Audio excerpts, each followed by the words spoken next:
ezambi erisooka nga littira ddala omutima yenna yenna yeeteeka okuyingira omwezi gwa Ramadaan lyasaanidde okwewala ly'ezzambi ly'okulimba.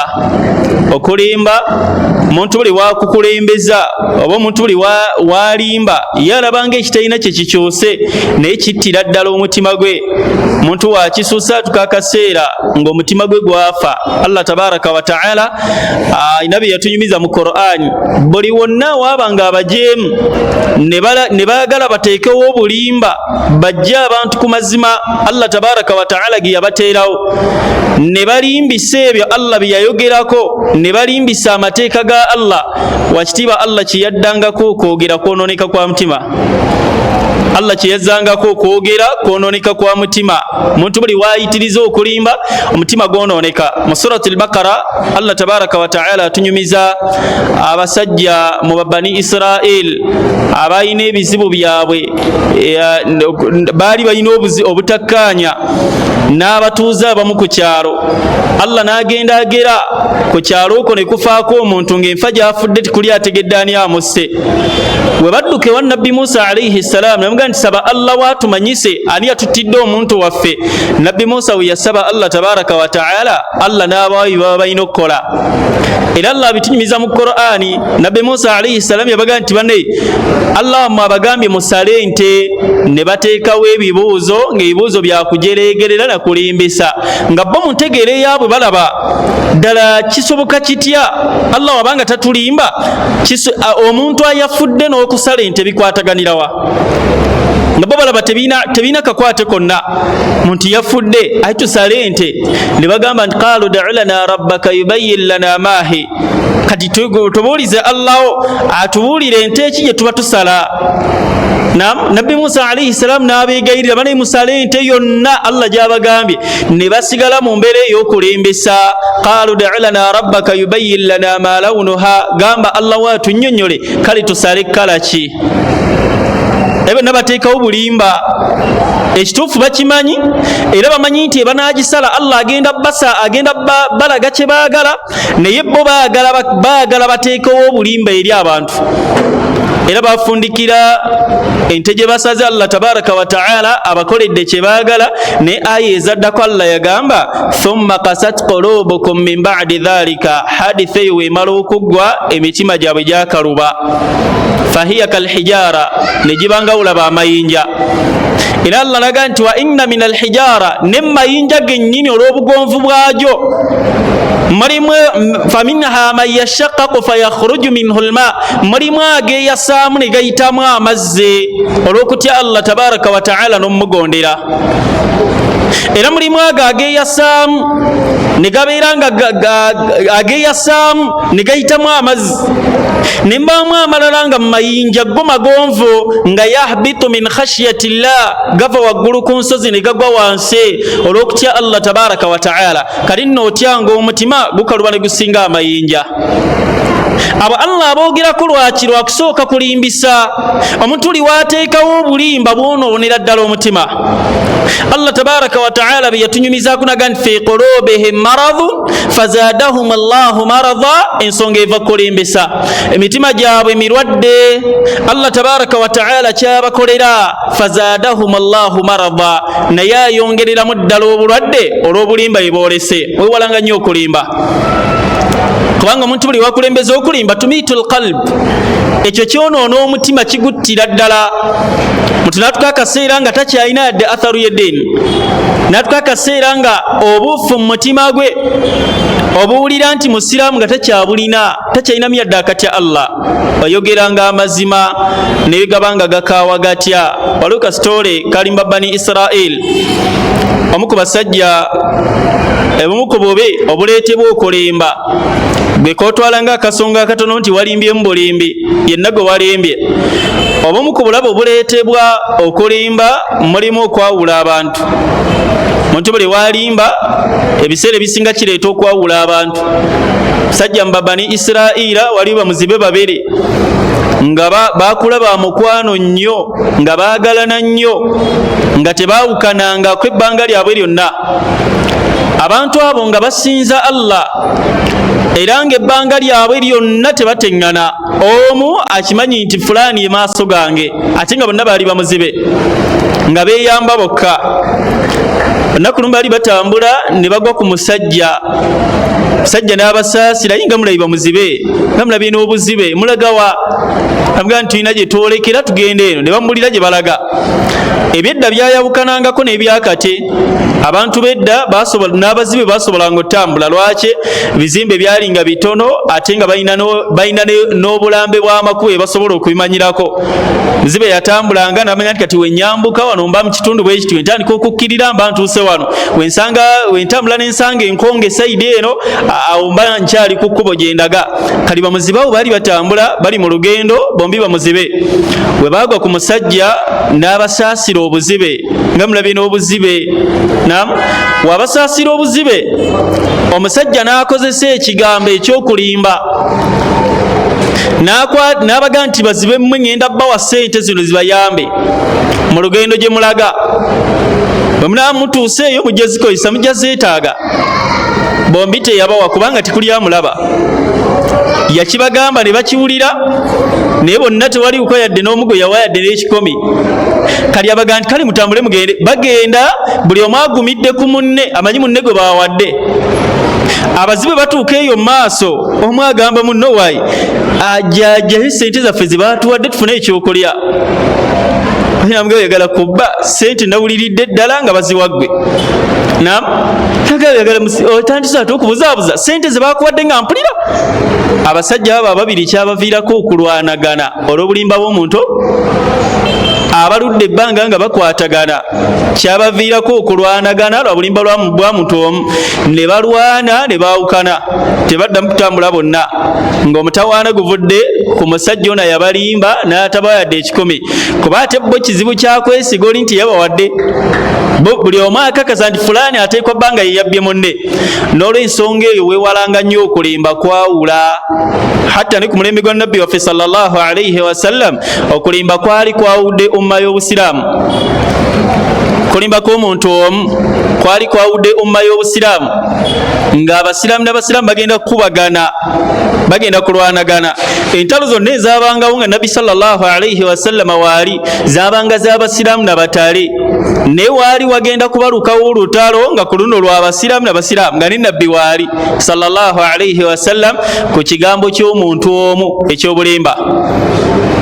Sahaba Nabbi sallallahu alayhi wasallam amusindika e Yemen, agenda asaba abantu b'e Yemen zaka kuba ge gaali amateeka. Abasiraamu seeyo mwategeranga Obusiraamu mwalinga muyina kuwa zaka. Naye Nabbi sallallahu alayhi wasallam wasindika sahaba n'atya okutuuka e Yemen, n'atya otuuka mu bantu b'e Yemen. Era bwe yatuuka mu bantu b'e Yemen n'akyuka n'aweta n'adda. Teyatuukayo, we yatuuka mu kkubo n'atya abantu b'e Yemen gye bamutumye n'aweta n'akomawo. We yakomawo n'ajja n'agamba omubaka sallallahu alayhi wasallam, abantu b'e Yemen beetegese kulwana, si beeteefuteefu kuwa zaka. Olaba ekigambo eky'obulimba ekimu ekitabudde. N'agamba omubaka wa Allah, abantu b'e Yemen beeteeseteese kulwana.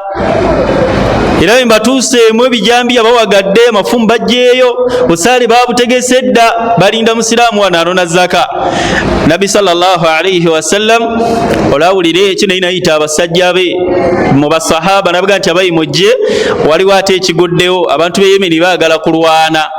Naye n'ategeka ejje erinagenda lirwanyisa abantu b'e Yemen. Era wamala otegeka ejje ne likuŋŋaana, abasahaba bamalirivu, abantu b'e Yemen bagaana batya okuwa zaka ate abasiraamu. Naye byonna kye njagaddemu Nabbi sallallahu alayhi wasallam nga tannasimbula jje lye, nga n'ab'e Yemen bakitegeddeko nabo beetegese. Allah tabaraka wa ta'ala nassa aya naga nti ya ayuha alladhina amanu, abange mmwe abakkiriza, injaakum fasiqun binaba'i fatabayyanu, omwononefu abajjiranga n'obulimba bwonna, fatabayyanu, musooke nga bukakasa. Allah tabaraka wa ta'ala ekigambo ekyo yakozesa fasiq ekikolwa kyennyini kya bwonoonefu eky'omuntu okulimba. Emu ku biraga obwonoonefu bw'omuntu kulimba, n'afulumya ebigambo eby'obulimba, wayogera kino wayogera kiri, eri abaddu nga wakwata ku banne. Allahu akbar! Naddala emyaka egyo emivubuka ayinza onnyumiza banne ekiboozi kyonna nga temuliimu kituufu yadde neki nga temulimu yadde n'ekituufu n'ekimu. Ayinza onnyumya emboozi okuva weetandise mpaka weekomekerera nga talinaamu kigambo ky'amazima wadde neki adde n'ekimu. Sanga omuvubuka n'ateekako ekiboozi ate ne bakiwagira. Kyova olaba amanyi baffe bonna abaasooka abanene mu umma baabanga beewala enkuŋŋaana ezitaliimu kujjukiramu Allah, babanga beewala olukuŋŋaana olutaliimu kujjukiramu Allah. Lwaki? Ebiseera ebisinga abantu bebakuŋŋaana ne bawera 2 3 tebasobola kunyumiza saawa nga tebanyumya ku Allah okujjako nga bateeka okulimba. Babeera bakyala bateeka okugwa mu kugeya kulimba n'ebirala ebifaanaganako bwe bityo. Kati amanyi baffe beewalanga nnyo hadhara ezo ezitaliimu kujjukira Allah. Abasinga tuzibagaana mugamba nti tetubaagaliza binyuma, naye omuddu asobola okukulimba ekintu nga naawe okiraba, wallahi nga kyakulimba naawe olaba tekigwana. Ate abantu abo ebakiriyoba watuuka nabbinkira mu kulimba kwe n'omuwakanya batayagala. Ayinza n'okukulimba ekintu nga naye waliwo nomuga nti yakhe naliwo, olaga nti tonziramu. Busungu ne butandikiraawo. Okulimba kwawula, muntu buli wakulembeza okulimba kwawula, era kyali kyawuddeko ekyokulimba kyali kyagaddeko kutula oluganda l'omu ku basahaba abanene. Omu ku basahaba abanene nga ye khalifa wa nabbi sallallahu alayhi wasallam, omu ku basika ba nabbi ayasookera ddala Abubakar Siddiq radiyallahu ta'ala anhu. Oyo wetumwogerako ebyo ebiralamu ffenna imaani yaffe ne bagikwata ne bagigatta tetusobola kwekana Abubakari Siddiq radiyallahu ta'ala anhu. Yali mpagiruwaga mu Busiraamu, ye yasookera ddala okukakasa ebigambo bya nabbi sallallahu alayhi wasallam mu Isra wal Mi'raj. Asinga bonna bawuliranga emboozi eyo nga baga nabbi alayika alimba, ogenda otya mu ggulu n'okomawo. Naye bwe baamutuukako bamugamba nti okimanyi nti gwe tuyita nabbi agudde eddalu? Yabaga waaba yabyogedde bituufu. Oyo nno wulira okulimba we kwali kumutuusizza, obulimba bw'omuntu omu bwe bwali bumutuusizza. Mu hadithi al-ifki Allah tabaraka wa ta'ala gyatunyumiza, walladhi jaa bil-ifki usbatun minkum la tahsabuhu sharran lakum. Mu aya eyo Allah atunyumiza emboozi ey'abasajja abateekawo ekigambo eky'obulemba. Nabi sallallahu alayhi wasallam entalo ezimu yagendanga ne bakyala be, si nti balwane, wabula baabeerangawo. Muduumizi w'eggye ate waataatebenkere anaaduumira atya? Kati yagendanga ne bakyala be oluusi omumutebenkeza asobole okubeera nga aduumira bulungi eggye lye yabanga atutte mu ntalo. Naye byonna kye twagaddemu, Nabi sallallahu alayhi wasallam olumi yatambuliranga ku nsolo ye yekka, ne bakyala be baabeeranga ku nsolo zaabwe nga balina baddereeva baabwe. Baabateekangako ekigaali, ekyo ekigaali mwe baabeeranga, kati ddereeva n'atuula ku nsolo, kitegeeza yabanga tasobola kunyumya n'ali mu kigaali mabega, era yabanga tasobola mumukwatako.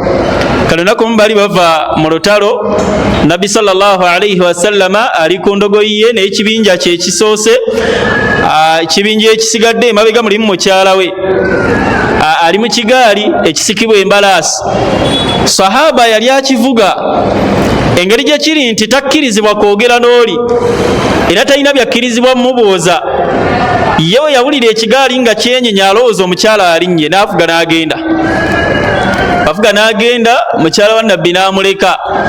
Bano abaasigalanga abajjanga nga be basembayo, wabangawo ttiimu eyasembangayo nga yeeronda bali be basudde, kubanga babanga bakooye bava kulwana, mulimu abalwadde, mulimu oke. Kati baatambulanga ng'oluusi basuula ebitala n'ebintu byabwe eby'omugaso. Kati wabangayo ttiimu eyasigalanga n'ekuŋŋaanya ebintu ebyo byasigaliranga. Naye Nabbi sallallahu alayhi wasallam abaatuuse waatuuse batuuse bagenda okuwulira ebigambo ebyava ku basajja baali 3 nga bagamba mukyala wa Nabbi sallallahu alayhi wasallam ayitibwa Aisha radiyallahu ta'ala anha akoze obwenzi. Ekigambo ekyo mbalaga obulimba nti bubi nnyo, butabula bwatuusaako ne nabbi sallallahu alaihi wasallam okunakuwala kigambo kya bulimba. Abasajja ne bakitambuza ne kibuna. Mukyala wa nabbi omulamba yakoze obwenzi. Basahaba abaali okumpi ne nabbi ne batandika omuwa amagezi, ya Rasulallah, mukyala mutalake tusula musigaza oyo ayakoze obwenzi aswaza atya erinnya lyo. Abalala batandika omuwa nti mukyala mufumbo, ya Rasulallah, wekiba kyetaagisa naye yattibwe. Abalala ne batya n'obbaako kye bamugamba. Ne nabbi wa Allah ekituufu yanyiiga, yanakuwala. Mukyala we omu ku bakyala be yali asinga okwagala, muwala muto Aisha radiyallahu ta'ala anha, gwe bawaayidde ezambi eryo. Abubakari Siddiiki obusungu ne bumulinnya, naga omwana gwe nakera nezaala ne mumugaba yakoze ezambi lino, ng'alaba ezambi ddene limuzitoyeeko. Naye Allah tabaraka wa ta'ala amala otegeeza omubaka wa Allah sallallahu alayhi wasallam nti ebigambo ebyo byogeddwa bwogerwa bya bulemba. Ekituufu kiri nti mukyala wa nabbi tannakola ku bwenzi. Allah n'amutegeeza amazima era Allah n'agategeeza mu Qur'an.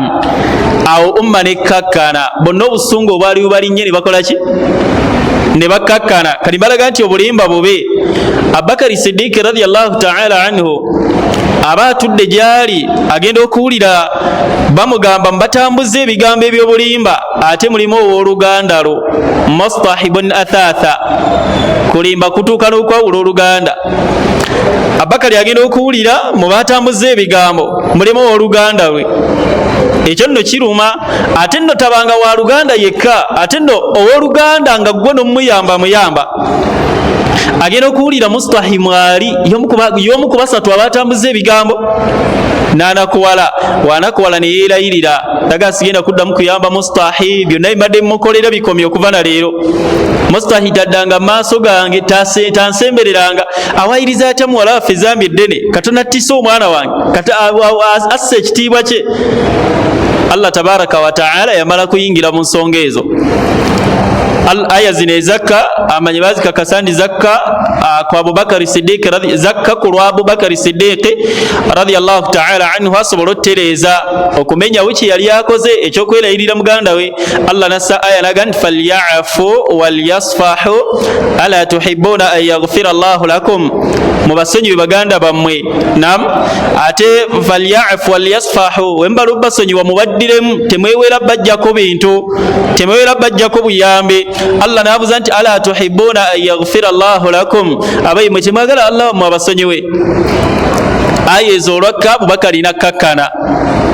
Ekigambo kimu ekyobulimba okitwala ng'ekyokusaaga, era kyalabika ng'ekyokusaaga. Aisha yayenze, kyaviirako Abubakari okwagala okutula oluganda, kyaviirako omubaka sallallahu alayhi wasallam okunakuwala. Tokozesanga ekigambo ekyobulimba kyonna, kubanga omuntu buli walimba ekyo kitta omutima gwe, ate omutima gwe buli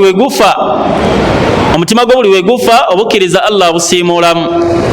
Otuka akaseera nga tukyasobola kusaala, bonna abatasaala bwe baba bafiibwangako bakadde baabwe kyavanga kubalimba nti basadde nga naye tebakoze eki, nga tebasadde. Kyekituufu omwana akulimba alaga nti taata nasadde, naye nga wallahi tasadde. Agenda kukula nga omutima gwaguma, yamanyira obutasaala, amanyi okulimba kujja kukolawo. Ate omwana Adamu Allah yatukolera obulamu enteekateeka ennungi. Omuntu waayogera ekigambo kyonna, omuntu wafulumya ekigambo kyonna nga kyamazima, obutebenkevu bw'aba nabwo mu mutima, owulira nga naawe omutima gwo gulongoose, owulira nga obulamu bwo buteredde. Ebbanga omuntu lyamala nga afulumya ekigambo ekyobulimba, omutima gwe gugamba ekituufu okimanyi, tosobola tebenkera, kubanga ekituufu nawe oba okimanyi. Oba omanyi kyobagamba kirala naye kyabaddewo kyekye kirala. Teweetantalanga okulimba. Okuleka amanyi batukkiriza wekuba kulimba ate nga nako si kwa lubeerera, kulimbibwa kuli miteeka esatu. Okulinga okugambibwa nti kukkirizibwako aye nga nako tokusossa. Okulimba okusooka kwe baata kwe kulimba omukyala kasitoba nga tomulimba bumogo, kasitoba nga tolimba kamogoko. Ebisigadde bino byetwogera mu mbeera ey'okusaagirira bakyala baffe ebyo tubibayita. Mukyala osobola omuyita bebi naye nawe kimanyi mukyala mukulu. muyita bebi myaka gya 3 25 kale ate gwe imaani kali tobasanga n'oleetawo imaaniyo siramu tya Allah okakasa ono bebi ono nam yakhe tya Allah ono goyita bebi mukazi mukulu tomulaba laki olimba awo tubata awo siramu buto omusajja abiringa waba ayogereza mukyala we osobola omuteerawo ebigambo naddala ebyo ebiwaana ebitali bya mbeera mmwe gye mugenda kubeeramu si kumulimba mukyala kamogo omukyala tomulimba kamogoko mubulire ekituufu nti oyogerera kutu kweno tekuwulira olina kudda kutu kweno sobole okuwulira ako kamogo tukalimbanga omukyala okwo okulimba kuba kufuuse haramu toddanga omukyala n'omugamba nti nze ndaba naye ngaekituufu amaaso go gakoma wali ako kamogo tebakalimba mbuliranga ekituufu nti wosukka wali ekituufu ndaba nti waliwo omuntu naye sikutegeera mukyala jje nga akimanyi nti haji wange akoma wali okukola ki akoma wali okulaba ebisukkaawo Allah yamugerera aba takyabiraba n'ebintu ebisigadde munnyonnyole sigamba nti afa abagagga tutambula bwe tuti naye ngaekituufu oliko bulemu nti afa abagagga tutambula bwe tuti alhamdulillah Allah yatuwa ng'ekyaddala bulemu oba omugamba nti alhamdulillah mu ntonda Allah gye yantondamu waliwo ekitaatereera ensonga lwaki ntambula bwe nti naddala obumogo obunene obugwa mu bufumbo waliwo omumogo bwe batakwekera ddala bwe bototegana okulimba tuli ffenna n'ebino ebisigadde Allah wanaapa sente nja kugulira emmotoka kituufu mugambe tuli ffenna alina omuyindo naawe wulira togwagala muwaana omuyindo okunyirira awo tukkirizibwa omulimba ejja nakubuuza nti haji wange enyindo eno ogiraba otya ng'ekituufu enyindo mubikulabikira obubikuye nyindo yeesooka ebyo todda ku mwana w'abindi mukkakkanya wallahi Allah yakutonda kitaawo yakutta amulimbeko nyindo alhamdulillah nungi ebitagambika nze wekutunulako nti enyindo yesooka okuntebenkeza naye nga nawe okimanyi tekolaki okwo okulimba ko tukukkirizibwa tuli ffenna ne wabaawo ebirala naddala mu mbeera ey'obufumbo kino abaami abasinga mukikozesa nnyo kyala n'afumba emmere oluusi abamu ammwe muvaayo nga babatendeka ofumba keneebuuza lwaki siggwe yatigenda mu kiyungu n'oyigiriza jatiwo abamu musula ovunaanyizibwa kati amanyi okufumba kitegeeza n'ebiwooma abikola ki ajatiwe n'afumba ebitamukoledde n'alyamu nagati rabbi biki bino byewafumbye badde nga afumbira ensolo nemmere nayo gifumbira muntu awo tulimbawo tuli ffenna haji emmere etambula etya nti alhamdulillah empomedde okwo kulimba alhamdulillah emmere empomedde mpulira alhamdulillah entebenkeza kati gwe koyagala akatatuukaganye awo kobukayisizaawo gasenga omunnyo guno gubadde guli wansiko ate yandisinzeewo olimbye nti ewooma ali n'oteekawo ekiraga n'oyisaawo n'akamugoko mu mbeera etagenda nakuwaza mutonde yenna naye abasinga lyakonaga subhanallah ayakundwaza munnyo kuno omunnyo oguteera mu mmere ya muntu ebyo togambanga nti akanjogere mazima kituufu emmere etempomedde olimbangako ku ekyo ku nsonga eyo ekyokubiri okulimba okulima amaslaha okulimba nga tutereeza wakati w'abantu obusiraamu bwakuta okulimba nga tutereeza wakati w'ebitonde abantu basobola obba nga bafunyemu obutakkaanya naddala kino kitera okuggwawo mu bafumbo omwami awanda muliro n'omukyala awanda muliro kaligwe ogende w'omukyala oba mukyala omuyita mu woofiisi yo imam oba eddaala lyonna kooli kadhi mufti ani omukyala n'omuyita mu woofiisi yo n'awanda omuliro ate nga wabigambe si w'obigamba omwami eno ensobi abasinga bagikola namugamba nti ajja tigenda nayita omwami naga nti wallahi ge simanyi kyewakola mukyala tanakutunulako kyewamukola kinene tayagala nakulabirako ddala dde n'akamu ago ate sige mazima awo tusobola obbalimba nomukyala nga takulinawako buzibu gwe yanyiiga ne weesuulamu eddalu kakano omuleseewo olaba okulimba kwegenda otereeza kayina omwami azza amafumu asaagala kukitunulako omukazi alabika bubi kuba bye bibaayo eyo abali batuddeko mu nsonga z'abafumbo ebyo ebibaayo omwami naye azze ebisongovu kale ate wodde ew'omukyala olumga nti mukazi gwe oba olina amagezi weekweke oli ajja kukumalawo eyo tereza butereza. Naam, omukyala n'omugamba nti omusaba mwami yange takulinaako buzibu. Kati buli omu amala okumanya nti buli omu talina munne ku buzibu, awo osobola obbasisinkanya ne bakkaanya nga buli omu amanyi munne tamulinaako ki. Naye abasinga ate mmwe mukuma entalo n'olongeramu bwongezi nekyatogedde n'okyogera. Musajja omanyi ekisinga omunyiiza mumugamba nti tamalaako n'ogenda okamutema, mukazi yayombedde wano yaye tomala nako. Kye n'enkumbi yo ntono toliimu yadde tolina yadde faayida yonna. Kale okukkakkana okwo teri musajja ayagala mukkakkanya. Oba ogenda kubaawula bwawuzi tebasobola tereera. Kale wabaawo okulimba nga kugenda kutereeza. Tuli ffenna wakati w'ebitonde nga kwe kwetaagisa ng'okulimbako kwe kunatereeza abaddu. Nga bonaaba tolimbye tebagenda kukola ki? Bonaaga nti kankozesa amazima nga jjeeno nga twala eri n'ageeno nga jjeeno nga twala eri, ojja leeta abantu okuttiŋŋana. Abamu na famire zaffe ze zirimu emitawaana. Bagenda ga gundi atuloga, senga gundi atuloga kyekyamutwawulako.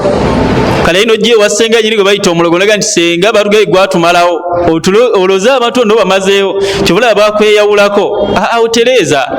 Naam, senga abaana tebakulinaako buzibu ne bakutya olaba ogenda otereeza biri ebyeddogo bikomye eri abaana tebakulinaako buzibu yadde naaka naye bakutya buli baagala okukusemberera bakutya bwe buzibu oli mukambwe mukko teekangako kasimayira abaana bakutya biri ebyeddogo bikome eri. Kati n'abaana banaamanya nti asenga bamwe tabalinaako buzibu bajja kutereera. Olaba okulimba kwe kugasiza aline kubatereeza. Tuli ffenna ove ku bino ebaddu ebalimba n'alimba leero nenkya n'agattako okubulimba agattako bulimba. Nawabaawo n'okulimba okulala okulimba kw'omuntu nga yeetaasa eri abalabe n'obulabe. Si kulimba kwa kwetaasa bino byaffe alwakubanja noga kamukubirewo eggambo agende ng'atebenkedde. Naam, talina kyagenda kukola aze kubanja ssente ze takulinaako buzibu yadde naaka. Ali nga nawe omumanyi si mukambwe nti wamu naye namugaa nti teziriiwo leero ebikonde bivuze. Sajja najja n'omugaa nti omanyi kati keera enkya ssaawa eki naye nga naawe okikakasa tolinaawo yadde 10 kyogenda mumuwa. Omuddu n'ava mu subuhi n'ataddayo nakwebaka wamusuubiza ssaawa eki era egenda okubeera ssaawa emu najja gundi aliwa nti waali wallahi Allah atugeredde. Okwo si kwe kulimba kwe bategeeza. Okulimba okw'okwetaasa eri obulabe oba abalabe kwe kwatuukawo ku mulembe gwa Nabbi sallallahu alayhi wasallam. Omukyala ayitibwa Sumayya radiyallahu ta'ala anha, tumumanyi yasooka okufiiririra obusiraamu. Y'omu ku bakyala abasooka okufa nga battibwa olw'obusiraamu. Era y'omu ku be baakwata ne bayisa bubi nnyo nga baagala abafuula ekyokulabirako eri buli yenna anaasiramuka. Mukyalo oyo ekyamussa kwaligaanira mu busiraamu. Naye tuba tusoma ku mukyalo oyo abasinga mukoma ku ye. Naam, omukyalo oyo baamukwata ne famire ye yonna ey'abantu 3. Bakwata omukyala Sumayya ne bakwata omwami we Abu Ammar ne bakwata ne Ammar. Bonna bamala okubakwata ne babateeka ku bibonerezo ebitagambika nga kibabaagaza kimu kuva mu busiraamu. Naye bamala okukwata Sumayya ne bamutta mu nzita esinga okubeera embi. Abu Ammar waali alaba ne Ammar mutabani waabwe waali alaba. Sumayya bamufumita effumu eryokya mu bwereere nga baagala bakole ekibonerezo ekinaatiisa abalala bonna okusiramuka. Era omukyalo oyo n'afa bw'atyo.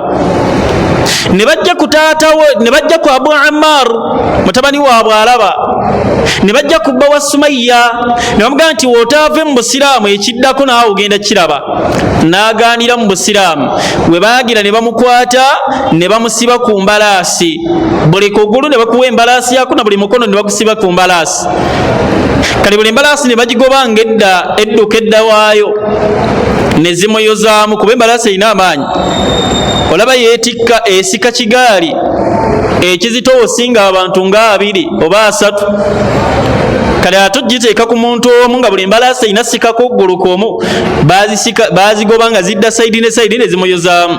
Bwe zimuyozaamu Ammaaru alaba. Abayi kibuuzo we kiri Ammaaru yawona atya?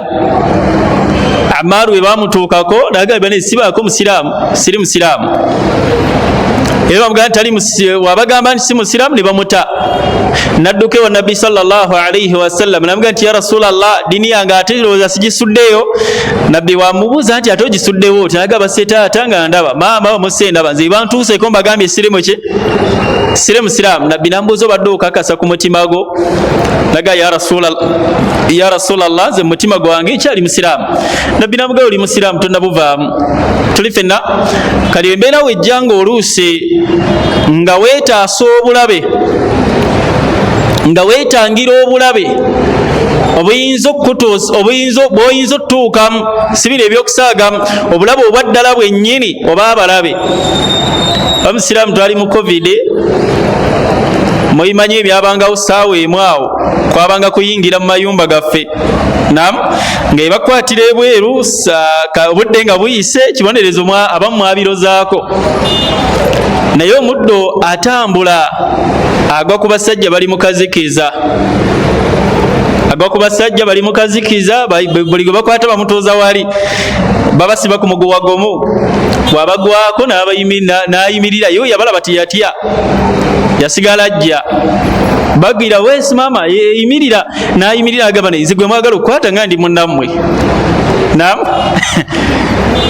nze gwe mwagala okukwata ndi munnammwe tye buli munnaffe ovanga nva ku division bantumye ngenda kweyunga ku kibinja kiri eri maaso naye nga wallahi talina ddala ekimu kyali era olwagiraga afaana tusonyiwe yitawo genda n'atambula n'akola ki kale musanga mu maaso mbuuza wayi wali oyiseewo otya nga wazibu naye nze mbagaye ndi munnaabwe era Allah nsonye nze mbagambye eki ndi munnaabwe ate ngenda kweyunga ku kibinja ekiri eyo mu maaso yensonga lwaki Allah nsobayisiza naye mbakola ki ne mbayitamu so waliwo okulimba okujja nga oluusi twetangira obulabe obunene nga nabbi sallallahu alayhi wasallam yakozesaako ekigambo tekyali kya bulimba wabula mu ntegeera endala kirabikanga kyali kyabagezi nnyo mu ntegeera endala kyali kyabagezi nnyo nga mugezi yekka ayinza okitegeera nabbi sallallahu alayhi wasallam asenguka e Makka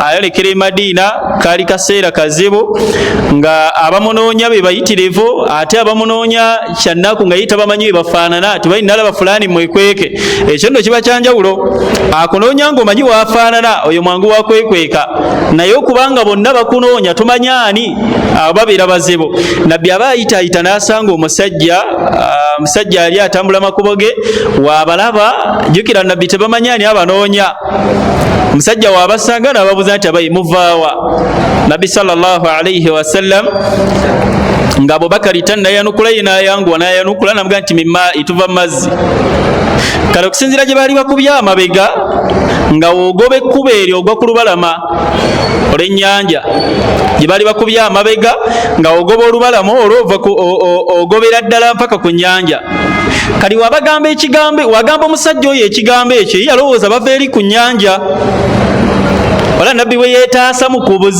buzibu obulyo ng'ekigambo kyakozesezza yategeeza kirala naye ng'ono ye waanaaba ategedde kirala kyekyatwala ekyo era omusajja alowooza nti bava eri ku mazzi ku nnyanja kumbe nabbi sallallahu alayhi wasallam ye yali ategeeza tuva mu mazzi agazaala nekyanukula ekibuuzo kyonna era omusajja olwamanya nti bava mu mazzi ye n'atambula n'akola ki n'abaleka ne bagenda mu byonna kye twagaddemu wabaawo embeera oluusi nga yesembayo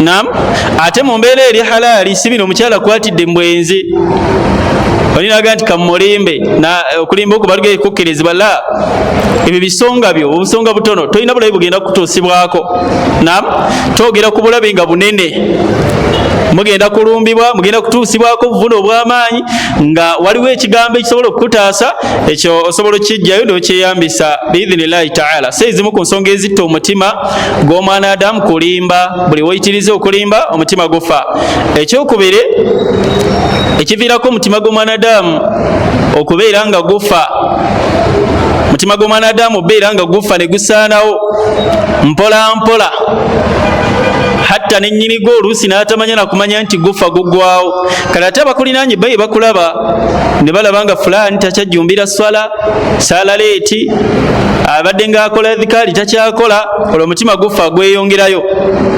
agenderera paka watuuka akaseera ebyobusiraamu n'abikuba wansi, siraamu buvuddeko. Akazambi akasoose ke tugaye nti kulimba okwo mu kwewalenga nnyo. Naam, ezambi eryokubiri nga ddyo liviirako omutima gw'omwana Adamu okubeera nga gukaluba, likubira ddala ku mutima ne gubeera nga gukaluba naaba nga takyalina kyajjukira kyonna, oba naaba nga takyalina yadde kyaluma ku busiraamu, yadde n'ak'obusiraamu konna ye muntu okubaawo nga ebbanga lye lyonna talinayo bugumiikiriza yadde n'omulundi amakulu akulembeza obwagazi bw'ekyo kyayagala. Obwagazi butta omutima, obwagazi butta omutima. Imamu Ibn Taymiyyah rahimahullah mu bigambo bye yagamba nti idha maradha albadan, omubiri we gulwala we gumala ne gukwatibwa omusujja, yagamba nti lam tanfa'u fihi ta'am wala sharab, guba tegukyagasibwa byakulya yadde ebyokunywa. Omuntu walwala nawoleeta ebyokunywa nga bifaanagana bitya bye bisinga okuwooma aba takyabyagala, nawoleeta ekyokulya ekimusingira aba takyakyagala. N'agamba nti wakadhalika era omubiri gwe guba tegugasiba byakulya, essaawa eyo kyaba yeetaaga ddagala. Osobola oteekawo giraasi y'obutunda ne giraasi y'omululuuza, olw'obulwadde okubanga butabuse nalanga omululuuza gusinga egiraasi y'obutunda. N'agamba nti wakadhalika alqalbu, nabwe kityo omutima gw'omwana Adamu idha maradha alqalbu bishahawa, omutima we gulwala n'obwagazi, omutima gw'omwana Adamu we gulwala n'ekyo kyonna kyayagala, ebintu bibiri abifiirwa. Awalan lam tanfa'u fihi almawa'id, aba takyabuulirirwa. Omuntu buli okwagala kwe kusukka aba takyabuulirirwa. Wal irshadi, n'okumulagirira nti wayi wandikoze bw'oti aba takyalagirirwa. Naam, teeka ekyokulabirako mwenna abasinga naddala myaka emifubuka, abasinga mwali mubaddeko ne bagirlfriend, si bakazi bammwe bantogera ku bagirlfriend, n'abaana ab'obuwala mwali mubaddeko ne baboyfriend. Enjagala gye mwali mubaagalamu eyo nga n'okuwabulwa temuwabulwa, ogwo nno omutima we gulwala obwagazi obwo omuntu waabeera. Kitwale ne ku maali ne ku birala. Omwana owola asobola omuga nti waaye kavuka koliko tekalina future, ye kaalaba oba kakyasula waabwe oba kali katya, keeko keekake kayagala. Ne bamutendera buli kimu galina kulemesa okusoma oba kusoma nkufiirwa nkoleki, aba takyagala kumanya adde neki mutima gwe gulwadde obwagazi. Naam, n'abalenzi omusanga ali awo nga ebirowoozo bye byonna mukyala girlfriend, era ne kamala kamukyawo omusanga atudde awo aganye okulya emmere, nakyaganye okulya emmere ya girlfriend kamukyayi. Ku mazambi g'olina amayitirivu nga toganaako kulya lwakubanga Allah yakunyiigidde, girlfriend asobola okugana okulya emmere. Muddo n'abeerawo n'atebenkera n'akuba emmere n'amazambi amayitirivu. Allah oba anyiiga yamanyi, aye ffe tulinako obuzibu anyiige, temulinako obuzibu anyiige. Girlfriend n'anyiiga bunyiiza, omuddo emmere n'agikola ki? Abamu n'amaziga mukaaba nga timuwaayo n'ebirabo, n'ofukamira n'akakadde k'ensimbi kalamba ke kabonyaabonya okufuna, gwe weegayirira akatwala ate akagaanyi, n'okaaba n'okuba amaziga atwala akakaddeko. Naye nga wallahi sirabangayo nze nga nze omuntu atuddeawo ng'anakuwadde nti yaahi buzibu kye ya Sheikh Allah atusaasire, nina ezambi lye nnakola nerimazeeko emirembe, pulya saagala na kulya. Girlfriend ye ng'obudde obulya bubula. Lwaki ku mazambi ge tukola ebiri wakati waffe n'omunene Allah wanaanyiiga tetufaayo. Fa ya ibadallah, tokkereza ng'omutima gw'okulwala obwagazi bwonna, wamukkiriza yenna obwagazi bwe bubeera ku bintu bibiri. Ekisookera ddala Allah tabaraka wa ta'ala, kibula nabbi yagamba nti thalatha, abantu bamiteeka esatu, ebintu bya miteeka esatu, man kunna fihi wajada bihinna halawatul iman. Omuntu wabeera nabyo aba atandise okubeera omukkiriza owannamaddala, obukkiriza butandika omuwoomera, aba atandise okufuna ekiwoomereze ky'obukkiriza. Ekisooka yagamba nti ayakuna allaha wa rasulahu, omuntu oyo alina obbanga Allah tabaraka wa ta'ala n'omubaka we ahabbu ilayhi nga be basinga okwagalwa mu maaso ge ng'ogyeko ebitonde ebirala byonna. Allah tabaraka wa ta'ala yabakulembera n'omubaka we sallallahu alayhi wasallam. Emitima gyaffe gibeeremu abo. Omutima gwo buli we gulwala obwagazi bw'ekintu ekirala kyonna nsobe bitawaana. Bangi wano mwali basiraamu balungi nga temunnawasa, ng'okuva lwe mwawasa Allahu akbar nga byakyukira ddala. Bwe twalinga tusaala naye Isha, obudde bwa Isha tekyabulina, anti waddayo nga Isha ewedde madaamu anyiiga ate awulira tayagala mumunyiiza. Kati bwe mala magalibi n'ekirevu ky'emisinde waka ne salaamu taziddamu adduka waka, madamu yamugaye Isha agisaalirenga waka. Naam, okwagala abasinga bwe kusukka kwonoona. Mukyala wo omwagala 10 ku kinnaakyo, omutuka kaseera ng'ewaka si maka, ayinza n'okukugalamiza n'akuyisaamu embooko nga option waliwo bbere nobe oba galamira. Nosanga omuddu naye ne yeegayirira akali nsonyiwaaga nti galamira oba teyagala mbisiba. Olw'okubanga ayagala n'amalayo 10 n'agalamira ne bamuyisaamu embooko ng'abaana gye bali mu kisenge. Bawulira bibwatuke ne bamugaa nti gwe amanyi kiri gy'oli okkaaba abaana bawulire, oba okukuuma ekitiibwa ky'embooko zaffe ziggweeyo biggwere wano. Ne bamuyisaamu embooko nga talina nakyagenda kwogera. Naye nga lwaki yayagala n'atuuka mu 10? Ffe abasiraamu tetwagala kutuuka eyo, kwagala tukuwa Allah yekka na mubaka we sallallahu alayhi wasallam. Kubanga buli wonaayagala oyo, buli wonaayagala omukyala oba omukyala buli wonaayagala omusajja, 10 ku kinnaakyo wanaaba n'omuze gwonna tojja gwona. Abasinga bava ku swala lw'abakyala ebawasa, kubanga yamwagala 10 ku kinnaakyo. Alaba nga omukyala wamugambako omukyala tayagala basaalasaala ate ye gwayagala. Naam, abo nno lwaki tuvudde okuboogerako, emitima gyabwe gituuka negyonooneka. Nebamugaa nti lwaki tosaala? Naam, lwaki omukyala tasaala n'anyiiga mukyala wammwe? Naam, mugende muwasa abasaala, nze atasaala gwe njagala.